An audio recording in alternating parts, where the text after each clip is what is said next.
انداز میں قرآن و حدیث سیکھنا، ان کے انداز میں قرآن و حدیث پہ چلنا، یہ منہج سلف ہے۔ اور سلف سے ہم نے کیا سیکھا ہے کہ جب نبی علیہ السلام کی حدیث کے خلاف ابو بکر صدیق کا قول بھی آ جائے تو لینا نہیں ہے۔ یہ کس سے سیکھا؟ ہم نے سلف سے سیکھا ہے۔ حج تمتع میں کیا ہوا تھا؟ عبداللہ ابن عباس نے کہا تھا، کیا کہا تھا کہ حج تمتع کرنا ضروری ہے، اور نبی علیہ السلام کی حدیث کا حوالہ دیا تھا۔ عروہ بن زبیر نے ابو بکر صدیق کا عمل پیش کیا، عمر فاروق کا عمل پیش کیا۔ تو عبداللہ ابن عباس نے کیا کہا تھا کہ مجھے خطرہ ہے کہ کہیں تمہارے اوپر آسمانوں سے پتھروں کی بارش نازل نہ ہو جائے، میں حدیث پیش کرتا ہوں، تم آگے سے ابو بکر عمر کا قول پیش کرتے ہو صلی اللہ علیہ وسلم۔ اس لیے سلف سے ہم نے یہی سمجھا ہے کہ قرآن آ جائے، حدیث آ جائے تو پھر وہاں پہ کسی اور کا فتویٰ نہیں چلے گا۔ البتہ صحابہ کرام کے بسا اوقات کئی ایسے اقوال ہوتے ہیں جو صاف صاف بتا رہے ہوتے ہیں کہ انہوں نے حدیث کی تفسیر کی ہے، شرح پیش کی ہے، تو وہاں پہ ٹھہر جائیں، رک جائیں، ان کے قول کو سب سے پہلے لیں، اہمیت دیں، ان کے قول کو بہت زیادہ اہمیت دیں۔ لیکن ایسا بھی نہیں ہے کہ کسی ایک تابعی کے قول کی وجہ سے یا ایک صحابی کے قول کی وجہ سے آپ حدیث کو پیچھے کر دیں، اس سے بھی بچیں۔ جیسا کہ ہمارے کئی علماء کرام، کئی فاضل ہم سے علم میں بہت آگے، انہوں نے وہ کہا کہ آپ داڑھی کو کالا کر سکتے ہیں۔ کیوں؟ کیونکہ جناب حسین رضی اللہ عنہ کی جب لاش ملی تھی تو ان کی داڑھی کالی تھی۔ بھئی ہمیں کیا پتا جناب حسین تک یہ حدیث پہنچی بھی تھی کہ نہیں پہنچی تھی؟ ہمارے پاس حدیث پہنچ گئی ہے، نبی علیہ السلام صاف صاف منع کر رہے ہیں داڑھی کو کالا کرنے سے، تو یہاں پہ تو اقوال کی وجہ سے حدیث کو چھوڑنا غیر مناسب ہوگا۔ لیکن کبھی کبھی ان کا قول صاف صاف وضاحت ہوتا ہے، حدیث کی شرح ہوتی ہے، تو وہاں پہ بالکل ان کی فہم کو اور ان کے قول کو اہمیت دینی چاہیے، اور ان کے اقوال کی روشنی میں، ان کے منہج کی روشنی میں قرآن و حدیث کو سمجھنا چاہیے۔ واللہ تعالی اعلم۔ نماز قصر کتنے دن تک پڑھی جا سکتی ہے؟ نماز قصر جب بھی سفر کے مسئلے میں مجھ سے کبھی سوال کیا جاتا تھا مسجد نبوی میں، تو میں اس کا جواب دینے سے پہلے تمہید باندھا کرتا تھا، اور وہ تمہید یہ ہے کہ سفر کے مسائل میں اختلاف کی گنجائش ہے، سفر کے مسائل میں اختلاف کی گنجائش ہے۔ دوسرے اہل حدیث عالم دین پہ آپ سختی کے ساتھ رد نہ کریں سفر کے مسائل میں، کیونکہ اللہ تعالیٰ نے سفر میں قصر وغیرہ کی اجازت دی، لیکن اللہ نے حد بندی مقرر نہیں کی، سفر کتنے کلومیٹر کا، کتنے دن کا، نہ یہ اللہ نے بیان کیا، نہ نبی علیہ السلام نے بول کر یہ چیزیں بیان کی۔ تو اس لیے اس مسئلے میں زیادہ سختی نہ کریں، البتہ کوشش کریں کہ آپ وہ رائے اپنائیں جو آپ کی نگاہ میں قرآن و حدیث کے زیادہ قریب ہو۔ میں مدت کا پوچھا تھا نا آپ نے، مدت کا جی کتنے دن اس مسئلے میں کنفرم کتنے دن یعنی جی، اس مسئلے میں بذات خود 19 دن کا قائل ہوں۔ کیوں؟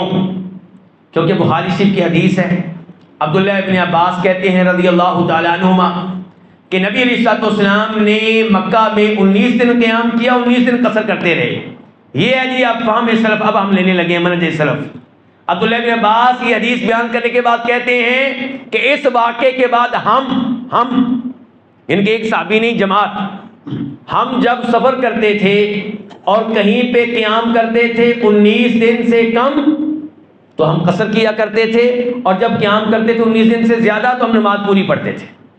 اس کا مطلب یہ ہے کہ اس حدیث کو صحابہ کرام کی ایک جماعت نے مدت قصر کے طور پہ اپنایا ہے، لیا ہے۔ اس لیے میں تو اس کے اوپر عمل کرتا ہوں اور اس کے اوپر دل مطمئن ہے۔ جو 3 دن والا موقف ہے ہمارے کئی فاضل علماء بیان کرتے ہیں، لیکن میرا اس کے اوپر اتنا دل مطمئن نہیں ہے۔ جی، کسی شخص کے کوئی دیگر عزیز رشتہ دار نہیں ہے تو وہ ساری جائیداد بیوی کے نام وقف کر سکتا ہے؟ دیکھیں، آپ اپنے مال کے مالک ہیں اپنی زندگی میں، آپ اپنی بیوی کو سارا مال دینا چاہتے ہیں، آپ کو کوئی روک نہیں سکے گا صحت میں، جب صحت کی آپ میں کریں گے، جوانی میں، جب ابھی موت کے آثار نہیں ہیں۔ لیکن اگر آپ یہ حرکت کر رہے ہیں صرف اس لیے کہ میرے بھائیوں میری بہنیں وراثت نہ لیں، تو اللہ تعالیٰ دلوں کی نیت کو جانتا ہے۔ اللہ کے نظام وراثت کو ناکام بنانے کی کوشش نہ کریں۔ ہاں ویسے آپ کا دل کرتا ہے کہ میں اپنی بیوی، میری اس نے بڑی خدمت کی ہے، اس نے میرے ساتھ شادی کر کے قربانی دی، میں نبینا تھا پھر بھی مجھ سے شادی کی ہے، میرے ساتھ اس نے یہ کیا، آپ اس سے محبت کی وجہ سے اس کو نوازنا چاہتے ہیں تو اس کے اوپر انشاءاللہ کوئی اعتراض نہیں ہے۔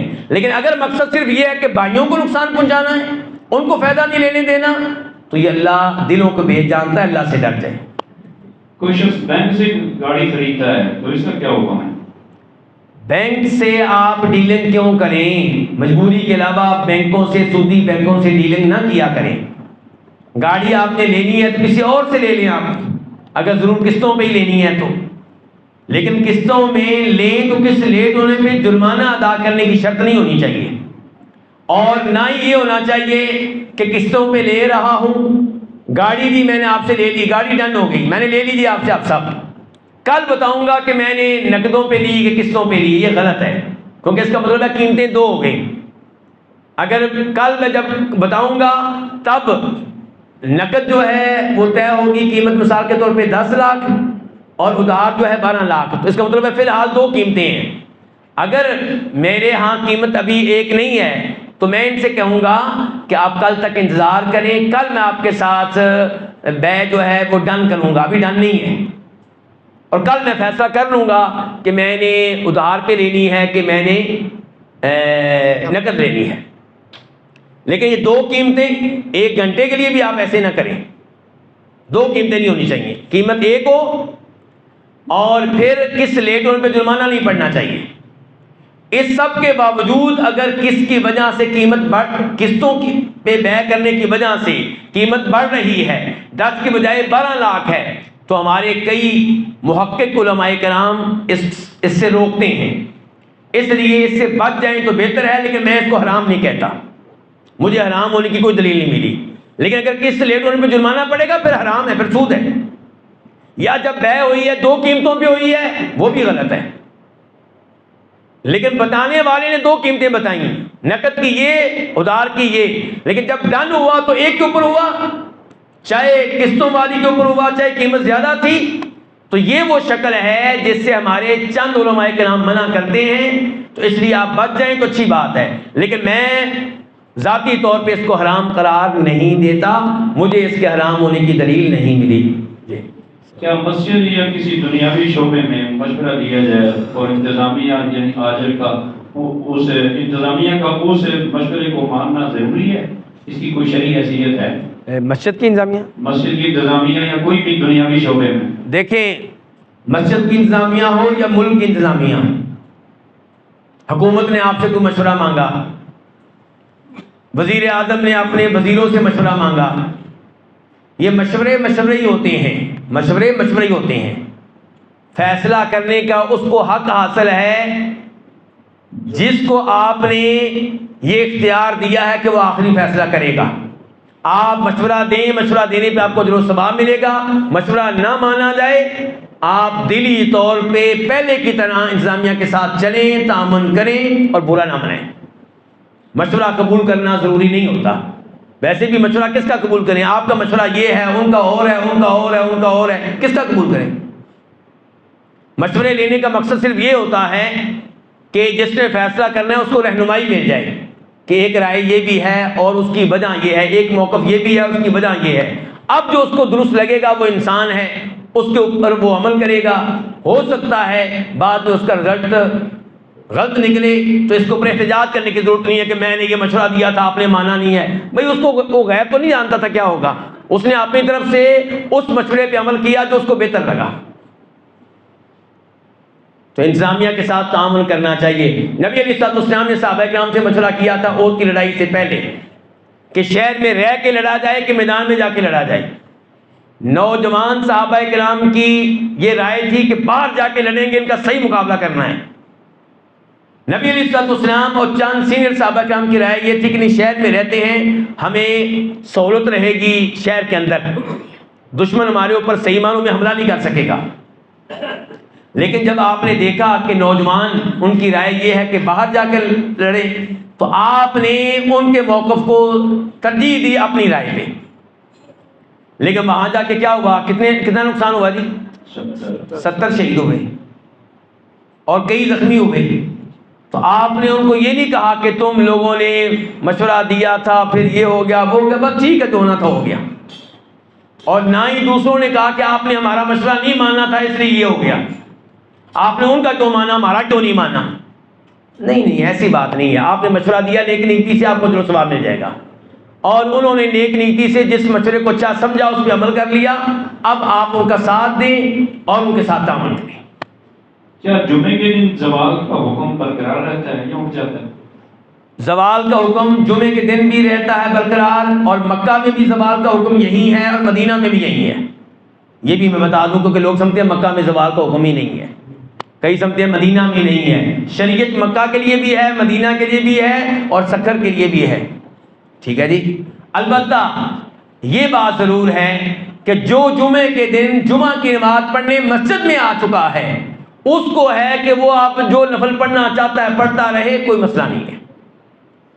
لیکن جو گھر میں عورت بیٹھی ہے اس کے لیے زوال اسی طرح ہے، جو مرد جو ہے بیمار ہے جمعہ پڑھنے کے لیے مسجد میں نہیں آیا اس کے لیے زوال کا حکم اسی طرح ہی ہے۔ مکہ میں طواف کی 2 رکعتیں آپ اس وقت پڑھ سکتے ہیں جب آپ نے طواف کیا ہے، کوئی بھی وقت ہو، لیکن اس کا مطلب یہ نہیں ہے کہ آپ کہیں کہ یہاں زوال ہے ہی نہیں، ایسی بات نہیں ہے، کیونکہ طواف سببی نماز ہے اور سببی نمازیں کبھی بھی پڑھی جا سکتی ہیں، مکروہ اوقات میں بھی پڑھی جا سکتی ہیں سببی نمازیں۔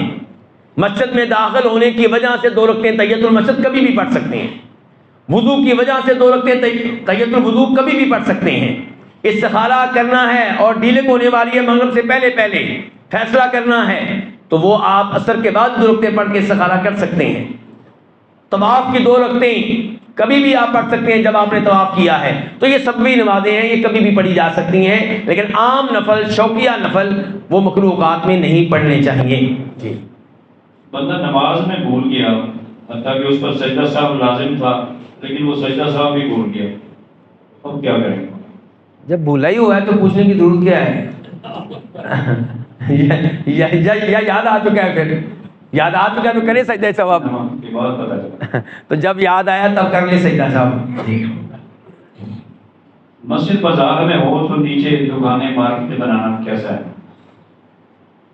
اگر شروع سے ہی وقف کرنے والے نے یہی سسٹم رکھا ہوا ہے کہ میں نیچے دکانیں بناؤں گا یا اوپر مارکیٹ بناؤں گا جس سے پیسہ مسجد کو آئے گا تو انشاءاللہ پھر اس میں کوئی حرج نہیں ہے، کوئی حرج نہیں ہے پھر اس میں۔ اگر وقف کرنے والے نے شروع سے یہ اپنا سسٹم رکھا تھا تو انشاءاللہ کوئی حرج نہیں ہے اس میں۔ کیا ہم جنازہ نماز میں ایک سلام کہہ سکتے ہیں؟ نماز جنازہ میں ایک سلام پھیرنا بھی حدیث سے ثابت ہے، 2 بھی ثابت ہے، لیکن ایک سلام پھیرنے والی حدیث 2 سلام پھیرنے والی حدیث سے زیادہ صحیح اور مضبوط ہے، البتہ دونوں پہ عمل کیا جا سکتا ہے۔ رکوع کے بعد ہاتھ باندھیں یا چھوڑ دیں؟ بھائی یہ تو آپ لوگ مجھ سے بہتر جانتے ہوں گے، آپ کے ہاں بڑے ادھر شیخ بدی الدین راشدی، آفت اللہ بہلپوری، تو انشاءاللہ دونوں کی گنجائش موجود ہے، لیکن میں ذاتی طور پہ چھوڑنے کو پسند کرتا ہوں۔ کیوں؟ کیونکہ چھوڑنے کے بارے میں امت کا اختلاف نہیں ہے، رکوع کے بعد ہاتھ چھوڑنے کے بارے میں امت میں اختلاف، باندھنے کے بارے میں پھر بھی اختلاف ہے، شیخ البانی رحمہ اللہ اس کو نہیں مانتے تھے، تو چھوڑنے کے بارے میں کوئی اختلاف نہیں ہے، لیکن میں ذاتی طور پہ باندھنے والوں کو بھی غلط قرار نہیں دیتا جی۔ امام بخاری رحمہ اللہ نے صحیح بخاری میں بعض روایات میں سیدنا علی اور سیدہ فاطمہ یا اہل بیت کے ناموں کے ساتھ علیہ السلام لکھا ہے، جبکہ یہ اصطلاح عرف عام میں پیغمبروں کے لیے خاص ہے۔ پہلی بات تو یہ ہے کہ علیہ السلام آپ جناب علی کے ساتھ کہیں، میری پوری بات سننی، دھیان سے آدھی نہیں لینی، کوئی حرج نہیں ہے، لیکن ابو بکر صدیق کے ساتھ بھی کہیں علیہ السلام، عمر فاروق کے ساتھ بھی کہیں علیہ السلام، جناب عثمان کے ساتھ بھی کہیں علیہ السلام، تو پھر تو کوئی حرج نہیں ہے۔ لیکن صرف جناب علی کے ساتھ علیہ السلام، سیدہ فاطمہ کے ساتھ اور باقیوں کے ساتھ نہیں، یہ فرق کیوں؟ تو ورنہ سلامتی سب کو چاہیے. ابو بکر پہ سلامتی نازل ہو، اچھی بات ہے. یہ تو آپ مجھے بھی کہتے ہیں السلام علیکم، اور میں آپ کو کہتا ہوں وعلیکم السلام. تو سلامتی کی دعا کسی کو بھی دی جا سکتی ہے، صرف نبیوں کے ساتھ خاص نہیں ہے. لیکن پبلک میں، لوگوں میں اب یہ شعار بن چکا ہے، یہ ماٹو بن چکا ہے نبیوں کے لیے. علیہ السلام کے بارے میں سمجھا جاتا ہے کہ یہ نبی ہیں علیہ السلام، اس لیے احتیاط کرنی چاہیے اور صرف نبی کے ساتھ ہی علیہ السلام لگائیں. ویسے اگر کبھی آپ لگا لیتے ہیں دوسروں کے ساتھ اور وہاں پہ ایسے لوگ موجود ہیں جو سمجھدار ہیں اور التباس پیدا نہیں ہوگا، غلط فہمی پیدا نہیں ہوگی، تو کوئی حرج نہیں ہے، لیکن فرق نہ کریں. اور یہیں سے مجھے بات یاد آئی، یہ بڑی اہم بات ہے، ذرا اس کو ذہن میں رکھیے گا کہ امام علی، امام حسین، امام حسن اور حضرت ابو بکر، اور کو پتہ ہے اس کے پیچھے کیا سوچ ہے؟ اس کے پیچھے رافضی سوچ ہے کہ امام کا معنی یہاں پہ ہے خلیفہ، حکمران. امام کا معنی یہاں پہ کیا ہے؟ تو ابو بکر تو ناجائز تھے، ظالم تھے، نعوذ باللہ، تو ان کو امام ابو بکر نہیں کہنا، امام عمر نہیں کہنا، امام عثمان نہیں کہنا، ہاں جناب علی کو کہنا ہے. تو یہ جو ہمارے بھائی الفاظ استعمال کرتے ہیں، ان کو پتہ ہی نہیں کہ یہ لاشعوری طور پہ رافضیوں کی اصطلاحات کو استعمال کر رہے ہیں. ایسا کام کبھی نہ کریں، یا امام ابو بکر کہیں، امام علی کہیں، یا کسی کو بھی امام نہ کہیں، کیونکہ یہاں امام سے مراد علمی امام نہیں ہے، یہاں امام سے مراد کیا ہے؟ خلیفہ، وقت کا حکمران. جمعے کی نماز کے بعد کتنی سنتیں پڑھی جائیں گی؟ 2 یا 4؟ شیخ صاحب کتنے کو رہ گئے؟ 10 بجے تک.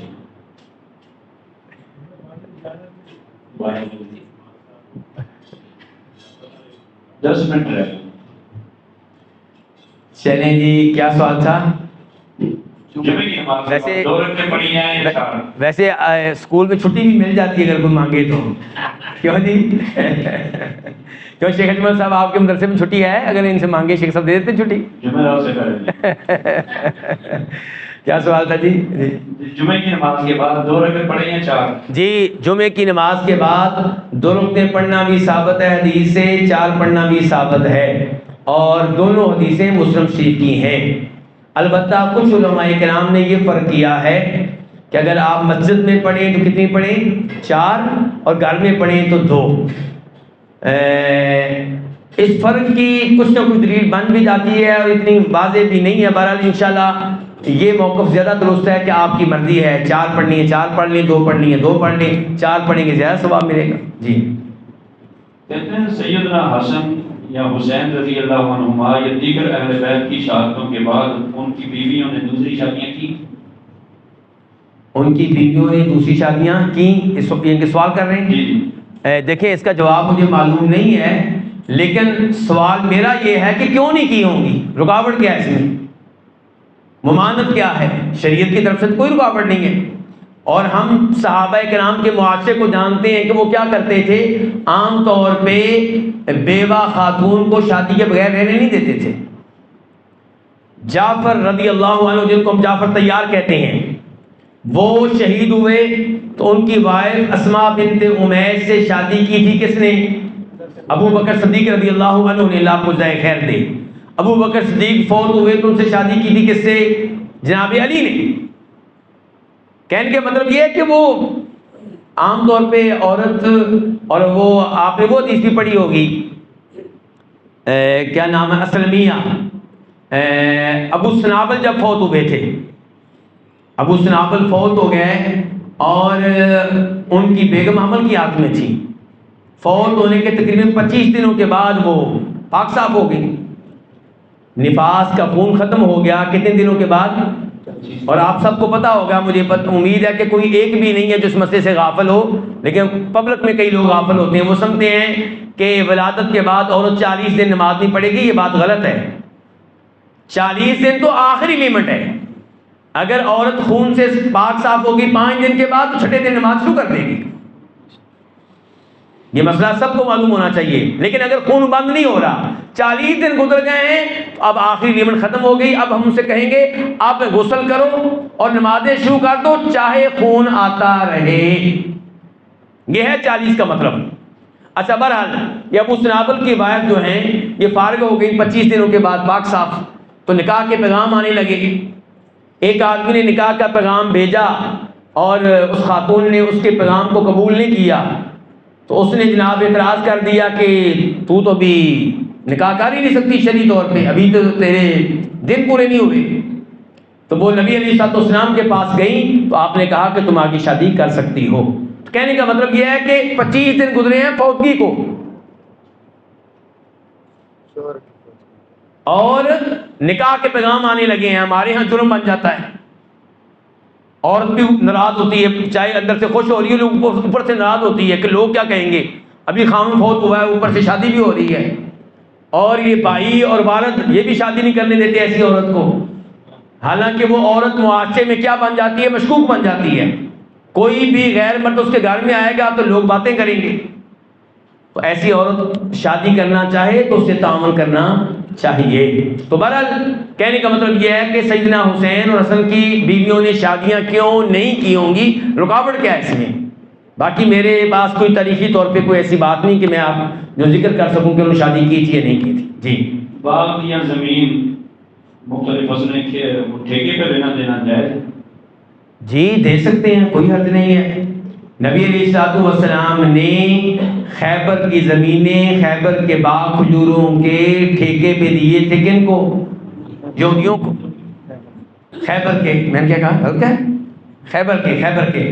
اور آدھی آمدنی طے ہوئی تھی کہ آدھی آمدنی ان کی جو محنت کر رہے ہیں یہودی، اور آدھی آمدنی ملے گی مالکان کو، پیداوار یعنی کہ. جی ڈاکٹر سراج صاحب نے جو فتویٰ دیا ہے زمین کو ٹھیکے پہ دینے کا، وہ ان کی غلط فہمی ہے، چونکہ وہ باقاعدہ عالم دین نہیں تھے اس لیے انہیں غلطی لگی ہے. البتہ ٹھیکے پہ دینے کی چند شکلیں غلط ہیں، لیکن مطلق طور پہ کہنا کہ زمین ٹھیکے پہ دینا نجائز اور حرام ہے، یہ ڈاکٹر صاحب کے الفاظ غلط تھے. جی ہمارے پڑوس میں کچھ ہندو برادری رہتی ہے، ان کا کوئی بندہ فوت ہو جائے تعزیت کر سکتے ہیں؟ جی تعزیت کر سکتے ہیں، کرنی چاہیے. لیکن تعزیت کیا کریں گے آپ؟ مثال کے طور پہ آپ تعزیت میں کہیں گے کہ آپ کے والد صاحب فوت ہوئے، بہت افسوس ہوا، اللہ تعالیٰ آپ لوگوں کو صبر کی توفیق دے، اللہ تعالیٰ آپ لوگوں کو حوصلہ اور ہمت دے، میں حاضر ہوں کہ میرے لیے خدمت ہو. اس قسم کے الفاظ آپ کہہ کے آئیں. لیکن یہ تو نہیں کہنا نا کہ اللہ تعالیٰ آپ کے والد صاحب کو جنت میں جگہ دے. نہیں، ایسے الفاظ بالکل نہیں کہنے. اور اگر آپ کو یہ خطرہ ہے کہ فوتگی کے دوسرے دن میں جاؤں گا تو وہاں پہ غلط کام ہو رہے ہوں گے اور میں منع نہیں کر سکوں گا، تو پھر ابھی نہ جائیں، آپ فی الحال نہ جائیں. آپ تب جائیں جب وہاں گناہ کے کام نہ ہو رہے ہوں، یا پھر پہلے جائیں اور گناہ کے کام سے روکیں. روکنے کا مطلب یہ ہے کہ آپ اچھے انداز سے سمجھائیں، روکیں، چاہے وہ نہ مانیں. یہ میں نہیں کہتا کہ آپ زبردستی کریں اور بدتمیزی کریں، نہیں بالکل نہیں. جی مبرہ بنت افضل کو دل کا مسئلہ ہے، ماسٹر زاہد صاحب کی والدہ شدید بیمار ہے، دعاؤں کی درخواست. اللہ رب العزت سے دعا ہے کہ اللہ تعالیٰ یہ احباب جن کے لیے دعا کا کہا گیا ہے ان کو صحت دے، تندرستی دے، عافیت دے. اللہ تعالیٰ ان کو صبر دے، ہمت دے، حوصلہ دے، اور بیماری کے صبر کی وجہ سے اللہ ان کے درجات بلند فرمائے، ان کے گناہ معاف فرمائے اور ان کے آزمائش کا خاتمہ فرمائے. اے اللہ جتنے مسلمان مریض ہیں سب کو شفا دے، یا اللہ سب کو عافیت دے، یا اللہ سب کو صحت کا لباس پہنا. یا اللہ جو مسلمان فوت ہو چکے ہیں ان کی قبریں منور فرما، ان کی قبریں کشادہ فرما، ان کی قبروں پہ اپنی رحمتیں اور برکتیں نازل فرما. جو پریشان ہیں ان کی پریشانیاں دور فرما. یا اللہ جن کی شادیوں کے مسائل ہیں، بچیوں کی شادیاں، یا اللہ ان بھائیوں کی پریشانیاں دور فرما. جن پہ قرضہ ہے ان کی مدد فرما تاکہ قرضہ ادا کر سکیں. یا اللہ تمام مسلمانوں کو رزق حلال عنایت فرما. یا اللہ ہمارے بچوں کے دین اور ایمان کی حفاظت فرما. یا اللہ ہمیں ہمارا خاتمہ خیر کے اوپر کرنا، توحید کے اوپر کرنا، اس حال میں کرنا کہ ہماری زبانوں پہ کلمہ طیبہ جاری و ساری ہو. اللہ تعالیٰ آپ سب کو جزائے خیر دے، آپ سب لوگوں کا آنا بیٹھنا قبول فرمائے.